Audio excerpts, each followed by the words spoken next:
Good evening, everyone. I hope everyone's okay. This is my first live of the year, and you're going to have to bear with me because I am sat here with cold and flu tablets and some cough sweets and everything to keep me going because I've started the new year in style with a cold. So please bear with me. I do have my Arbonne Fizz sticks on hand, ready to go.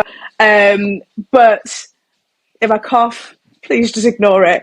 But hi, how is everyone? I hope everyone's all right. You've had an absolutely brilliant Christmas and New Year, and you've done your vision boards, you've done your planning, and you are ready to go for the new year.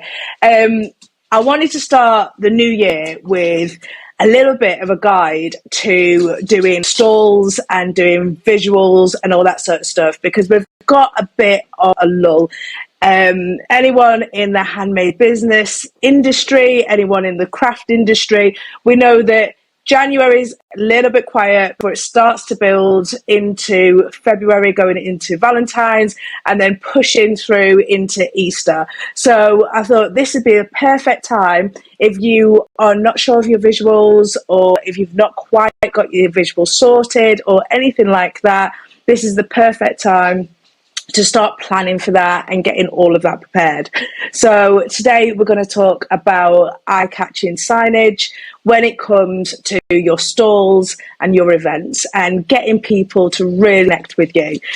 For those of you that are new here, hi. I'm Nikki. I have been I've had a whirlwind of the last 10 years, but I have been a marketing specialist now for nearly 20 years. That hurts to say. I specialise in small businesses because I'm a crafty person. I have actually had small businesses. When I started doing this coaching company in 2019, I'd actually already had a jewellery business. And then with everything that happened with lockdown, I actually stopped coaching for a little bit and went in and I created handmade candles and home fragrances. So I know what it is like to start a handmade business, to grow a handmade business, and how to get it out there. Okay, if you have any questions at all throughout this live, please pop it on the Facebook post.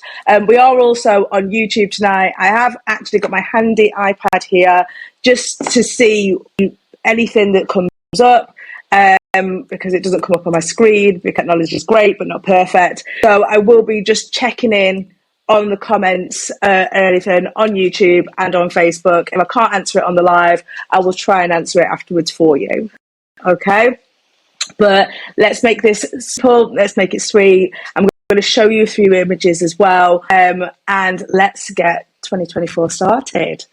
Okay. So, eye-catching signage. I've actually got a few notes here as well because there's been a lot of cold and flu tablets.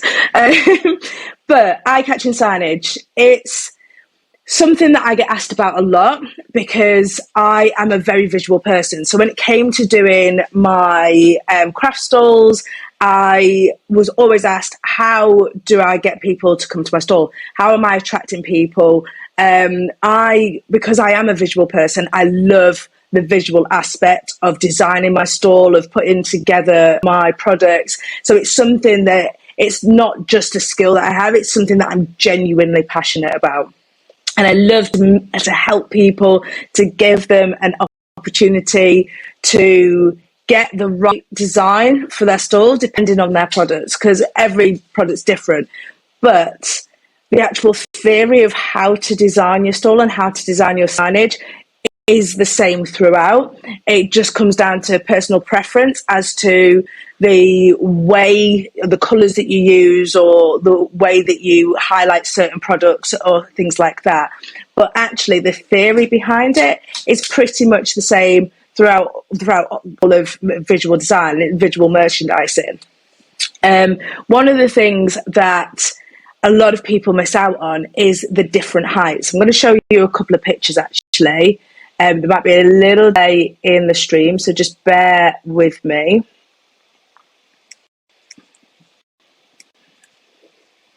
Okay, so I've got a few images here. Literally, these are just images that I've taken from the internet of things I absolutely love. And one of the things I wanted to show you is this image in particular here. Okay, so the idea of designing your stall around making sure that there's different heights, different styles, different movements, so that people actually are drawn in to your product and they are drawn in to what you have. Now, what this does is it gives a couple of different tiers for them to look at. People will get drawn in to this top bit here. I don't know whether you can see my pointer just here, but this top of the actual top of the pyramid as such, that's where people get drawn in.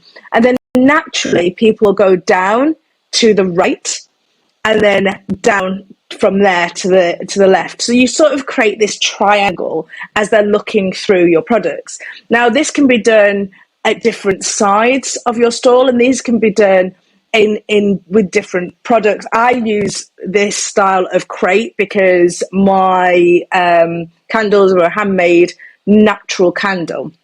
So keeping the woods and the warmth were really, really good for me. I will show you a picture of one of my early displays. This is where my poor daughter, bless her, was dragged out to each and every fair that we went to. But as you can see on my displays there, the natural aspect, the wicker, the woods helped with the fact that it was a natural candle. But the different height, as you can see in the background of the candles, in the forefront of the different candles, those different heights actually draw people in. They will tend to look at the highest point first, then they will come down to the middle point, but they do tend to go right and then down to the left. And that is just the natural progression on how people look through your stalls. So making sure that those visuals are quite eye-catching. These are quite neutral palettes, so they don't work for everybody. They don't work for every design. They don't work for everyone's personal preference. But what that will do is it will draw people to your stall.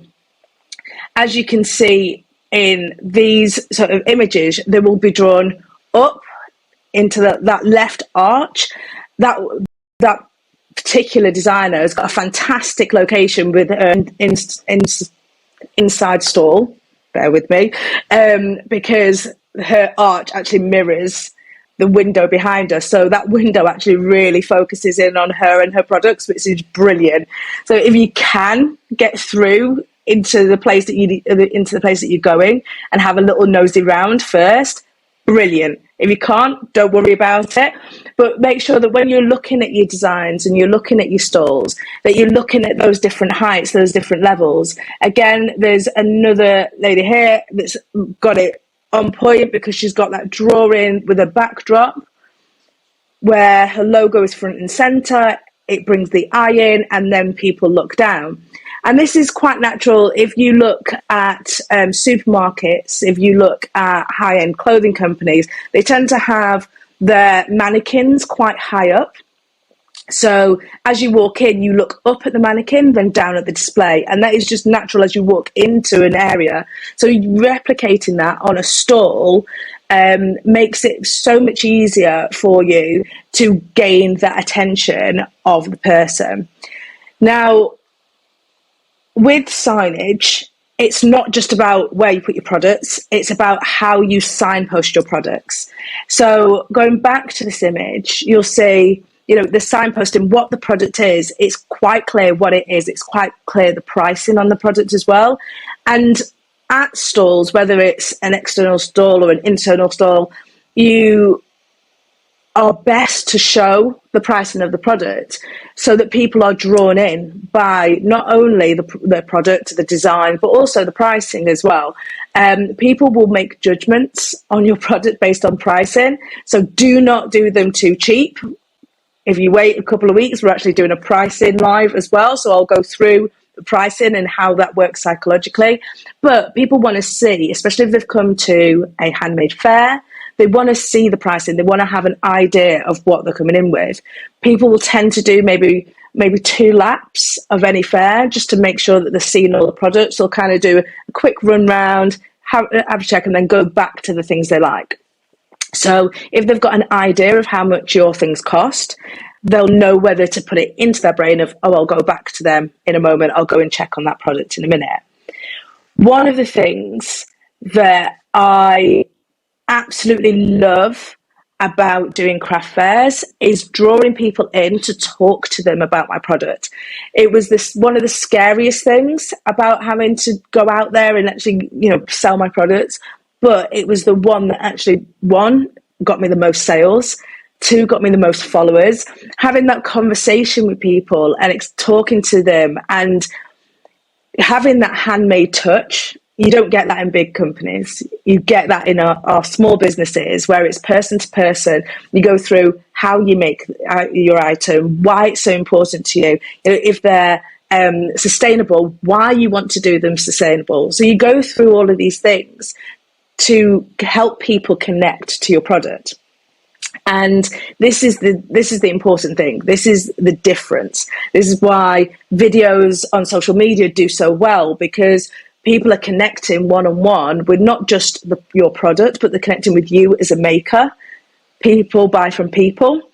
So if they can see you, they can really get in touch with what your product is, what it means, and what the relevance there is to it in their lives as well. So it gives them a real opportunity to understand the product, especially, for instance, with myself, I was doing handmade, eco-friendly, sustainable candles. Now, what does that mean? Yeah, okay, so it's eco-friendly, but what does that mean?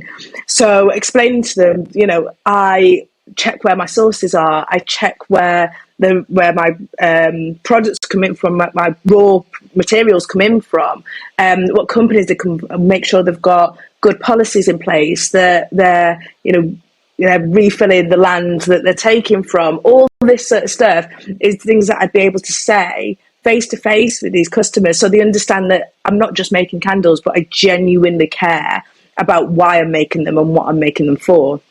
Explaining that I have a neurodiverse family that are very sensitive to different senses, whether that be scent or whether that be touch or visual. They're very, very sensitive. So my products are based around that. That was something that it's the truth. It's the truth of my product, but it's also a really good sales point. When I'm talking to people and explaining to them that it's a very beautiful candle, but all these things have gone into consideration when making it. So it gives them an understanding of who you are, who your products are, why those products are created, and what they mean to them as people buying them, and what it means to their nearest and dearest as well once they buy it. Now, a couple of the pictures I've shown there, they're very neutral palettes, and it is my preference to have a neutral palette, but I understand that not everyone likes a neutral palette. So I do have some images here to show you about signage and how it can be done with really bold palettes as well. Let me just get them up. Now, I've got this picture. It's not very clear, but I absolutely love this store. Now, there's a couple of reasons I really love this store. First of all, they haven't just put their logo on the front bottom, and it's natural to want to sort of cover up that front bit, because we put all of our stock under the table. When we're at an outdoor stall, you want people to see it front and center. You want them to see your logo and your design, but actually only keeping your logo down on the tablecloth below stops people from really understanding what your brand is. They don't tend to look down unless they're pointed to that area, unless they're directed to that area. So if you're trying to develop a following on social media, if you're wanting to build your brand, if you're wanting to get yourself out there and grow, just keeping it at the front of the table is actually hiding away your logo. If you think about some of the biggest brands in the world, they are noticeable by their logo. You can walk through a supermarket, you can spot Coca-Cola straight away. You can spot Pepsi straight away. You know what Cadbury's look like straight away. You're not even really looking at them, but you can tell out the corner of your eye, that's a Cadbury's chocolate bar. If you're anything like me, they're what I'm tending to go for. But every logo, every brand, every design has those key features that you spot a mile away. And if you hide those features below eye range, you miss that brand recognition. So putting that up behind them and having the display behind them as they move around, that logo will catch their eye. It will catch the customers in. Oh, what's that? Those mountains at the back, they look nice. What do they do? And then your eyes are drawn out into the corners. So they're drawn out to the edges of the table and then back into the middle.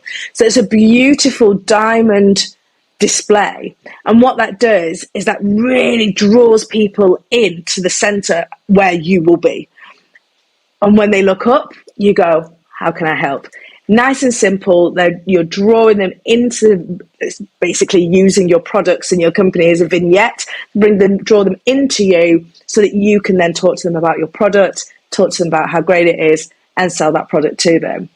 Another one that I found that was stunning, and by the way, all of these are just on the internet. This was literally a 5-minute Google search that I did. So all you need to do, put on there, stall designs, craft fair designs, that sort of thing. And these sort of designs will come up. So it'll give you a really good idea of what is out there. Again, this design I absolutely loved. It's simple, it's black and white, nice and easy. But what they've done is they've brought in that element of natural with those vines wrapped around. Now, they've used that to their advantage as well, which is brilliant. It looks like it's part of the event, it's part of the stall, but they've used it to their advantage because it really makes that plain black and white design pop. Now, yes, bold colours are amazing, and as crafters and as crafty people, we love colour. Give us as much of it as possible. We absolutely adore it. I'm sat here with 15 different colours of highlighters, and that's just for my diary. I love colour. But when it comes to logo design, when it comes to branding design, the most simple designs work the best because they can be used in various different ways. Now, when looking at your stall design, how many of you are actually thinking about your branding? Because we start a business, we look at a logo, we go, yeah, that looks about right. We recreate the logo to our sort of style and what we want, and we stick it on our packaging and we put our products out there. But not many of us think about how that logo is going to look on a banner. We don't think about how that logo is going to look on our packaging. We don't think of how that logo is going to look on letterheads, on stickers. And this is all in when we look at eye-catching signage. We have to think about our logo, how are we going to expand that logo to work on all these different mediums? How are we going to make that logo, those colours, work across the board over everything? And there's various different ways of doing it. Again, this is another simple design, but done in a colourful way. But if you take away that red tablecloth, it's just a plain white logo. And actually, it's the text, it's the different way that the fonts work with each other that bring out the design, the style of that company. They've also, again, they've used up and around their stall. Don't be afraid to do that. Yes, you're given a 6-foot table. And we sort of sit there and go, okay, we've got to try and get this onto a 6-foot table, but you have all the air above that table that you can use as well. Friends of mine have used literally like poles, just simple plumbing poles really, and made contraptions to clip to the tables that go up and around so they can hang things around the tables. If you look, bringing that eye in above the table so that it can then look down works really, really well. Back to this one again, bringing that eye above so then it can work down works well. Outdoor events, using the entire tent, using the roof of the tent as well to be able to, again, bring the eye up to bring it down into your products. People tend to look up when they're around. I don't know if you've noticed. People tend to walk around, especially in fairs like this, because they want to see everything out there. They want to see everything that's going on. So they will walk around a little bit like meerkats most of the time, and then something will catch their eye, and then they'll look down. So use this space that you have above the 6 foot that you've been given to be able to accentuate your products as best as you possibly can. Even if your products are quite small, put signage above you. You know, it doesn't have to be a product. It doesn't have to be cards. It doesn't have to be handmade flags. It doesn't have to be anything that's directly linked to your product. It could just be branded bunting.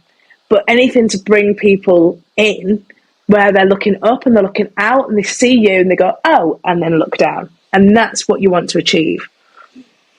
In order to achieve that in the best way, you've got to think about how your branding works with your products and how it talks about your products in the best possible way. Okay?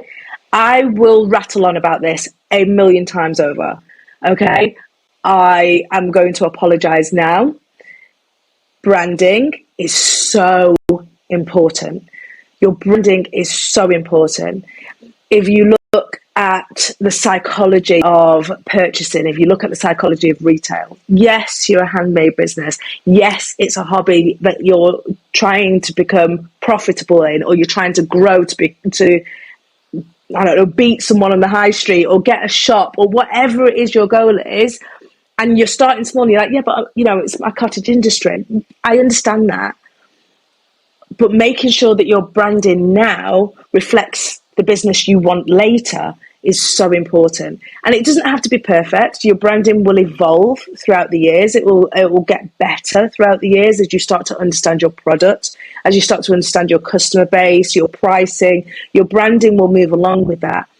But keeping your branding in a niche style that literally says, I'm handmade, will keep your business at a kitchen size. It won't progress your business to a profitable retail business. We're in retail. We make stuff, yes, but we're there to sell it, to make money. We are in retail. So looking at those retail aspects and thinking about those retail aspects are so important. And it's something that you'll hear me bleat on about a lot, but branding and how it looks across all mediums is so important to think about. So if you look quick at this, I'll show you this. I love this. So as you can see here, only as this designer looked at that aspect above her 6 foot table, but she's also looked at her design of her logo to make sure that it works with all mediums.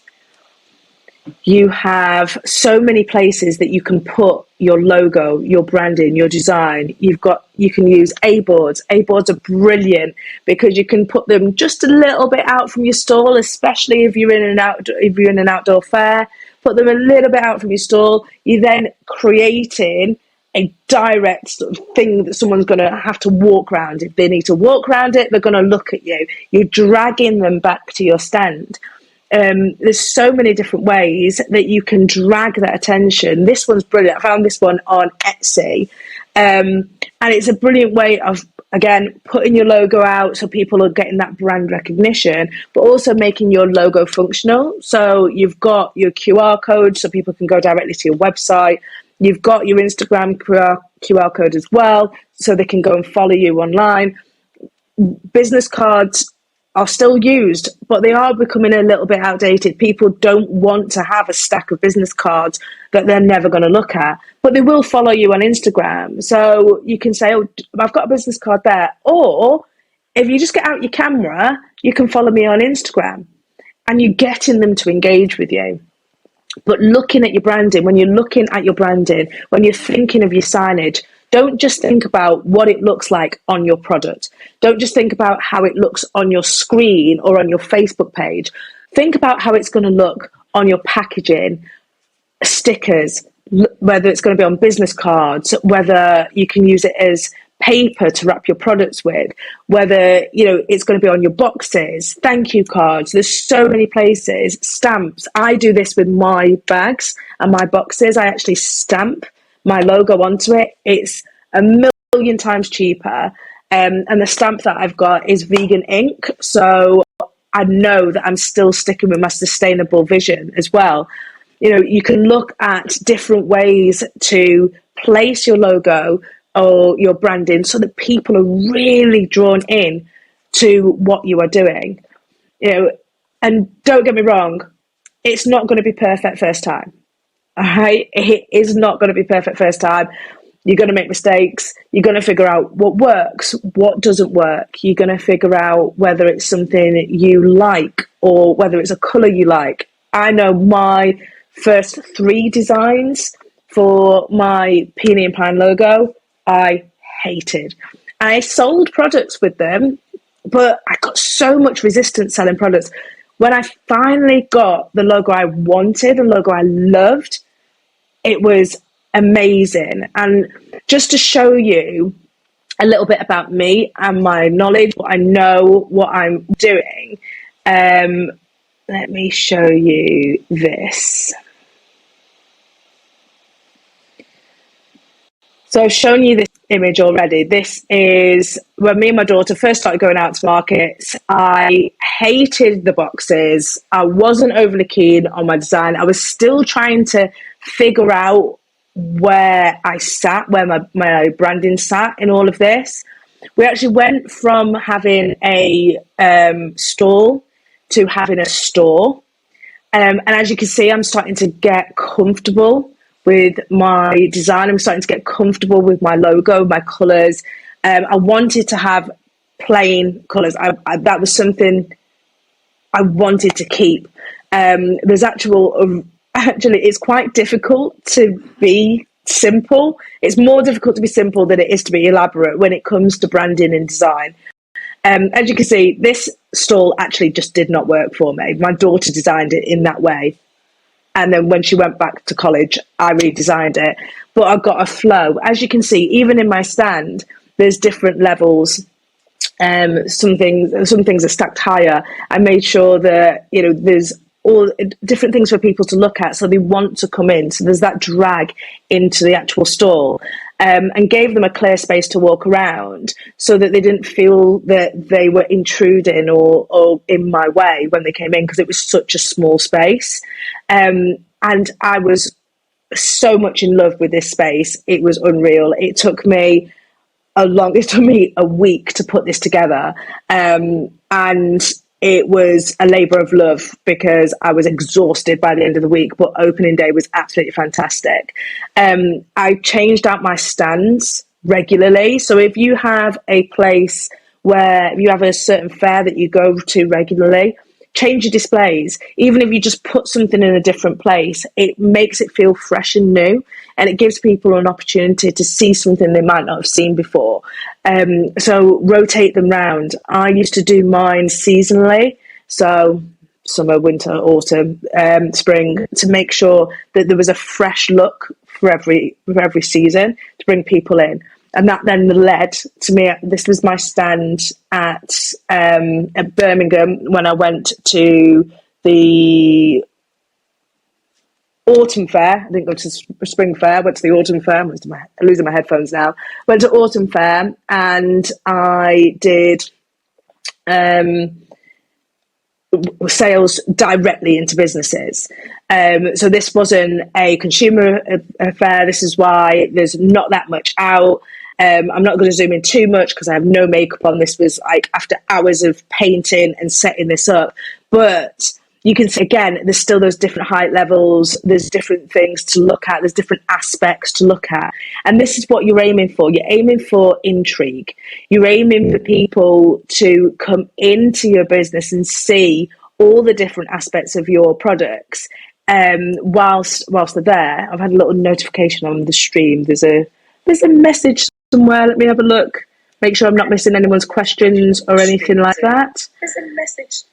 Bear with me. But yes, I will always, if I don't message you on the stream, I will always answer it afterwards. So I will just drop a note in when it's finished. Now,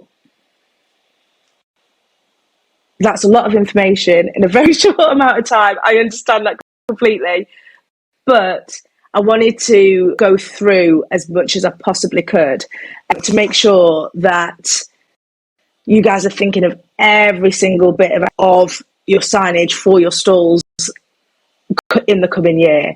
You know, you've got about 6 weeks until it starts to start again. You know, we've got no real fairs, no real markets in January. It's quite a quiet month in January. This is a really good time to sort of sit, reflect, play with your store designs. I used to hate it this time of year because it never had a dining table, because I'd spend most of the time on the dining table realigning my design, my stall, how I wanted things to look, taking pictures of it, moving things around to see where the focus came in, and play with it. You know, have fun with it. Get it to work for you. Get your husband to walk past it and say, what's the first thing you see? They will love and hate you for that. But, you know, get your wife to do it, get your kids to do it. What's the first thing you see? What do you like about the stall? What do you not like about the stall? If you've got an absolutely brutal best friend, they're great because you can send a picture to them and say, what do you think of this? And they will tell you honestly, but only the brutal ones. Don't go to the nice ones because they'll just tell you it looks great. You need to go to the one that tells you look fat in that dress. They're the ones that you need to speak to. And ask them honestly their opinion. You know, people will, if you ask them for their opinion, there are people in your lives that want to help you. If you don't feel comfortable asking your friends and family, send a picture to me. I'll tell you the truth. I'm that person. I will do it in a nice way. And if you're close enough, I'll send you a packet of biscuits too. But it's really good to get feedback. It's really good to ask that and play with it. Play with your designs until you're 100% comfortable. Then take a picture, print it off, put it on top of your box, ready to go to market, because then you know what your design is going to look like. Right, I'm going to see if I can get hold of these comments, because I don't want to miss anyone out. Imperfect is the new perfect. Absolutely, Rach. It is absolutely. Imperfect is the new perfect. Give it a go. Try it out a couple of times. Honestly, if you guys could see my first, in fact, I might even put them in the comments, my first candle designs, then in contrast, my candle designs that I did late last year. I've actually closed down Peony and Pine now to focus on training, but from beginning to end, there was such a difference. And it showed as well, because at the beginning I was constantly getting questions about price. I was constantly getting questions from people about, you know, quality and everything like that. By the end, I had pop-up stalls in John Lewis and was selling worldwide. So, you know, when you get it right, you know. When it works, you know. And it's about trial and error. What's the worst that can happen? Someone goes, I don't like your design. Okay, neither do I. I'm working on it.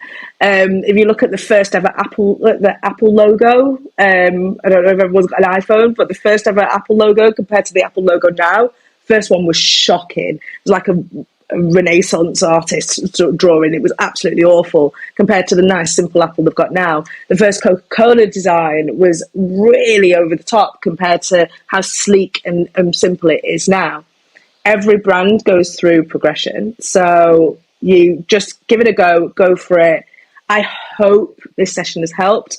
Any questions that you have, pop them underneath. If you're on YouTube, give us a subscribe.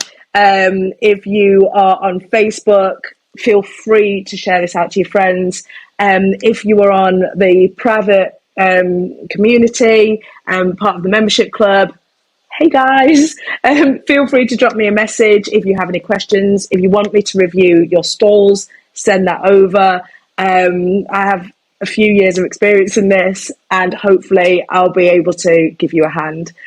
In the meantime, guys, have a great night. It's been amazing being back. Expect to see me every week.